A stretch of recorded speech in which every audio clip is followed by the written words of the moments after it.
Kidney stones ఎందుకు వస్తాయి, వచ్చిన వాళ్ళు ఎలాంటి జాగ్రత్తలు తీసుకోవాలి అనేది ఈ వీడియోలో తెలుసుకుందాం. Hi, this is doctor Saushalya from Parnika homeopathy.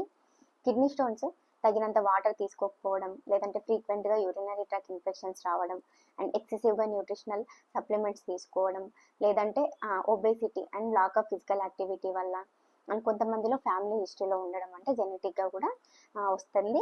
And ఇంకా కొంతమందిలో అన్హెల్దీ డైట్ తీసుకోవడం, అంటే ప్యాకేజ్డ్ ఫుడ్స్ ఎక్కువగా అండ్ హై ప్రోటీన్ డైట్, లో ఫైబర్ డైట్ తీసుకోవడం, లేదంటే బాడీలో యూరిక్ యాసిడ్ లెవెల్స్ ఎక్కువ అవ్వడం వల్ల కూడా మనకి కిడ్నీ స్టోన్స్ అనేవి చూస్తుంటాం.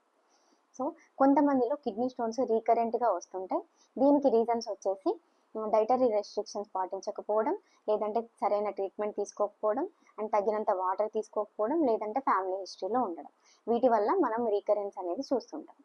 సో కిడ్నీ స్టోన్స్ ఉన్న వాళ్ళు బ్యాలెన్స్డ్ డైట్ తీసుకుంటూ అండ్ వాటర్ ఇంటేక్ తగినంత తీసుకోవడం, అండ్ సాల్ట్ షుగర్ ఎక్సెస్గా తీసుకోకపోవడం, ఫుడ్లో వచ్చేసి ఎనిమల్ ప్రోటీన్ అంటే fish, chicken and beef, eggs లాంటివి తక్కువ తీసుకోవాలి. వెజిటేబుల్స్లో పాలకూర, tomato, brinjal, mushroom, tea, coffee లాంటివి అవాయిడ్ చేయాలి.